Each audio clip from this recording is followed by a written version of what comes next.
সকাল থেকে বড় খবর, মানিক ভট্টাচার্য জামিন পেয়ে গেল।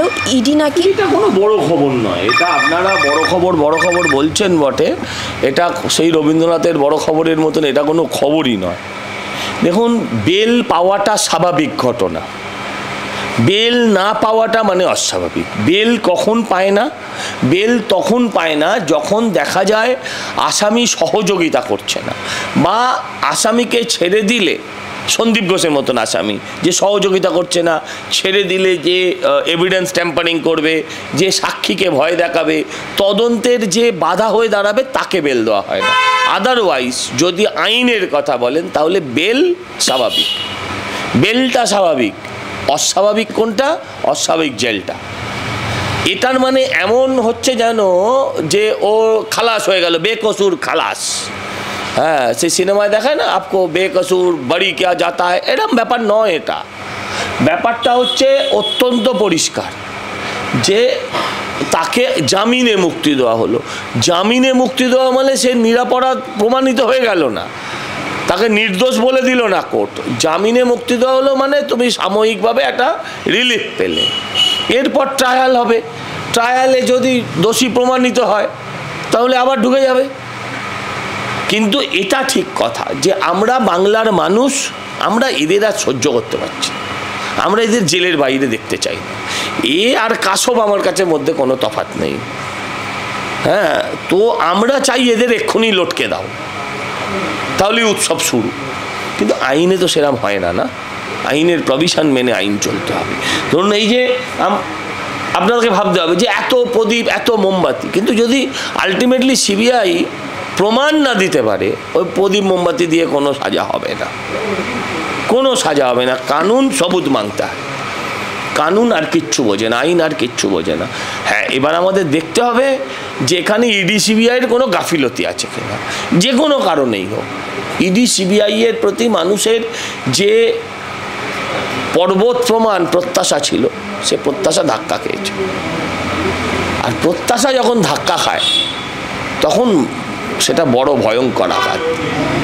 আপনার কোনো প্রত্যাশা নাই একরকম, কিন্তু আপনি প্রত্যাশা করলেন, প্রত্যাশা করে আপনি এগোলেন, স্বপ্ন সাজালেন, সেই স্বপ্ন যখন ভেঙে যায় তখন যন্ত্রণা হয়। ইডি সিবিআইয়ের ক্ষেত্রে এরকম ধরনের ঘটনা বেশ কয়েকটা ঘটেছে। স্যার, 6 দফা দাবি এখনও অবধি কিন্তু মুখ্যমন্ত্রী মেনে নেননি। উল্টে মুখ্যমন্ত্রী আন্দোলনকারীদের বলছেন যে ওদের শর্ত মানতে হবে, ওদের এত জেদ কিসের? একটা 27 বছর, একটা 30 বছর, একটা 32 বছরের লোকের জেদ থাকবে না? একটা 70 বছরের অপদার্থের তিনিই বা জেদ দেখাবেন? এটাই বা এত জেদ কিসের? ওনারই বা এত জেদ কিসের?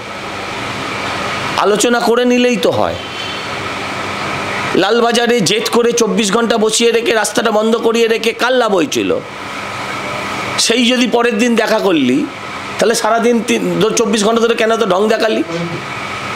মানুষ সেটা প্রশ্ন করবে। সেই যখন পথে এলি, তাহলে কেন এত ঢং দেখালি? তো কথা বলে নিলে যদি মিটে যায়, তো কথা বলছেন না কেন? হ্যাঁ, 10 জন আসছে, আরে 10-এর যদি 20 জন আসে, তোমার কি ক্ষতি হয়ে যাবে? কোনটা মহাভারত অশুদ্ধ হয়ে যাবে? আর তুমি এমন কোনটা ওখানে বিষ্ণুকে মাথা বানাবে, 1500 কিলোর বাচ্চা ওখানে তোমার ভাষণে কি প্রডিউস হবে যে তুমি ওখানে টিভি টেলিকাস্ট করতে দিচ্ছ না? টিভি ছাড়া তো তোমার জীবন অচল। তো ওই জায়গাটা টিভি যেতে দিলে কি ক্ষতি হয়? আর যে দাবিগুলো করছে, সেই দাবিগুলো তো কেউ অন্যায্য বলতে পারবে না। নিরাপত্তা চাই, সরকারও বলছে নিরাপত্তা চাই, বিরোধীও বলছে নিরাপত্তা চাই, ওরাও বলছে নিরাপত্তা চাই। আলোচনা করো না। এই আমাদের জীবনে দেখা প্রথম আন্দোলন, যেখানে আন্দোলনের পক্ষে বিপক্ষে দুজন লোকই বলছে জাস্টিস চাই। তো একটু কথা বলে নিলে কি গায়ে ফসকা পড়বে? এই বুড়ো বয়সে ফালতু বেইজ্জত হচ্ছেন প্রতিদিন। স্যার, ওনারা যেটা রিপোর্ট দিচ্ছেন রাজ্য সরকারের পক্ষ থেকে যে এতজন মারা গেছে, কিন্তু আমরা কালকেই দেখলাম যে ঘটনা ঘটলো স্বাস্থ্য ভবনের সামনে, পুলিশ কর্মীকে বাঁচালো ডাক্তাররা বলছে আলটিমেটলি তো আমরা পুলিশ, একটা পুলিশ এখানে কষ্ট পাচ্ছে, আমরা এটা দেখতে পাচ্ছি না। তারপরেও রাজ্য সরকার এই কথাটা কী করে বলতে পারছে? তুমি পুরোটা উল্টো বললে। আমরা তো পুলিশ নয়, আমরা তো ডাক্তার। না, আমরা তো ডাক্তার। তুমি পুলিশ বলেছ, যাই হোক, চেঞ্জ করে দিও। প্রশ্নটা হচ্ছে, একজন ডাক্তার যখন ওথ নেন, তখন তার কাছে খুনি, আসামি, ধর্ষক, হিন্দু, মুসলমান, কোনো কিছু হতে পারে। ডাক্তারের একমাত্র কাজ রুগীকে বাঁচানো, অ্যান্ড দে ডিড ইট। এরা তো এটা হসপিটালে বসে তো এটাই করতো।